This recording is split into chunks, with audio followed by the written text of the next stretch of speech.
Welcome to this explainer. Today, we're diving into a really fascinating and honestly quite sensitive intersection: sound, trauma, and ASMR. If you or someone you love lives with PTSD, you know firsthand that sound, well, it can be incredibly complicated. So, we're going to pace ourselves today, matching the trauma-informed principles of safety and control to carefully unpack exactly how sound can both trigger and support the nervous system. Here's our roadmap for today. We'll hit sound and trauma, therapy versus media, the science of sound support, navigating ASMR triggers, the safe ASMR protocol, and finally, seeking professional care. Providing this predictable outline, it actually mirrors the exact trauma-informed principles of safety we're going to be talking about. You always want to know what's coming next, right? All right, Section 1, Sound and Trauma, and exactly why PTSD changes our sound sensitivity. The reality of trauma is kind of a paradox. Think about it. One specific sound can feel deeply, wonderfully calming, but then that exact same sound in a slightly different context can trigger intense alarm. For someone with PTSD, the nervous system is basically on high alert all the time. We see hypervigilance, an exaggerated startle response. And I want to be super clear here. These aren't signs of weakness. Not at all. It's literally just the nervous system frantically trying to protect the body from a danger that has already happened. Because of this, unpredictable sounds, a slamming door, a car backfiring, or even just a sudden ping on your phone can instantly hijack the brain's threat detection system. Which naturally leads us to a massive question. Can ASMR actually help with PTSD? Well, the answer requires a lot of care.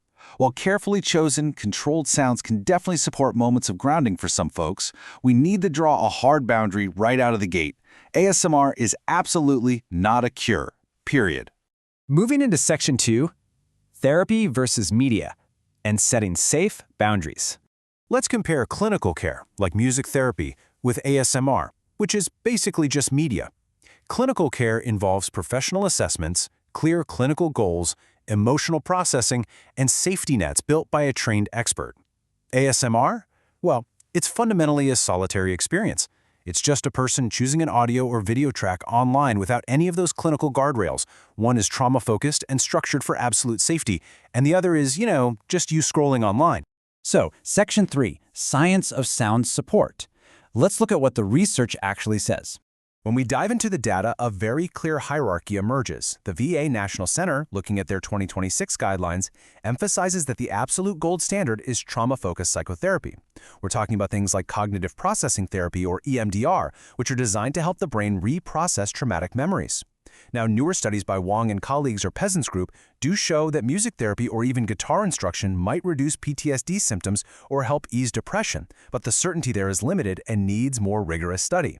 And Porio's 2018 study, it showed ASMR responders did experience a reduced heart rate, so it definitely supports ASMR as a relaxation tool.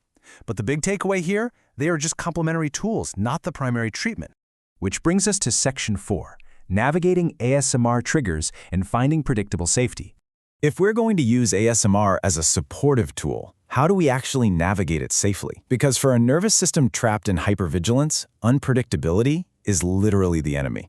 The safest ASMR triggers for PTSD share one non-negotiable trait: predictability. We're talking gentle, non-invasive cues. Things like the steady rhythm of rain, soft fabric sounds, slow page turning, or the low, continuous hum of brown noise. Maybe some gentle brushing, a calm ambient room tone, or even soft-spoken education from a distance. These sounds don't jump out at you. They offer a reliable anchor in the present moment, which gently coaxes the brain away from rumination. On the flip side, we have to talk about risky triggers. These are sounds that rely on surprise, intensity, or forced intimacy. So, sudden tapping, aggressive scratching, extremely close whispers, or role plays, like medical or authority role plays, and unexpected personal attention. For a trauma survivor, these unexpected sounds can easily violate personal boundaries, mimic past traumatic contexts, and instantly trigger a severe state of alarm. We definitely want to avoid these. I want you to really lock in on this quote right here. The body gets a vote. It's such a crucial concept because there is absolutely no universal safe sound. If a track makes your muscles tighten up, if you catch yourself holding your breath, or if your attention snaps into danger scanning mode, that sound is not for you. Stop the track immediately. Forcing exposure to an uncomfortable sound without a clinician present can completely backfire. Let's put this into action. Section 5, Safe ASMR Protocol, are 6 steps for trauma-informed listening. This protocol is the absolute core of today's explainer, and it's all about keeping the power entirely in your hands. Step 1, choose your goal. Is it for sleep, calm, grounding? Step 2, choose just one predictable sound category to match that goal. Step 3 is super important, keep the volume lower than you think you need. You want a gentle background anchor, not total sensory immersion. Step 4, set a timer for 5 to 10 minutes. Step 5, end with silence or a neutral room tone. This teaches your brain that the sound has a definitive, safe ending. And finally, step 6, track your body's response afterward. Remember your stop rule. If it doesn't feel right at any point, just turn it off. Finally, Section 6, seeking professional care and knowing when sound is just not enough. While ASMR might help you practice calm attention, there comes a point where media simply isn't enough. If you're experiencing severe disruptions, we're talking flashbacks, nightmares, intense dissociation, panic attacks, severe insomnia, thoughts of self-harm, or substance use concerns, it is absolutely critical to step away from the internet and reach out to a qualified professional.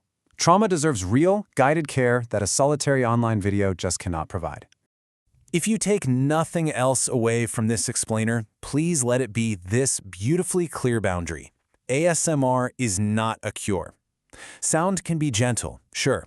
It can sit alongside professional help to maybe support your sleep routine or drown out some environmental noise, but it can never, ever replace the focused, guided care of a trained trauma professional.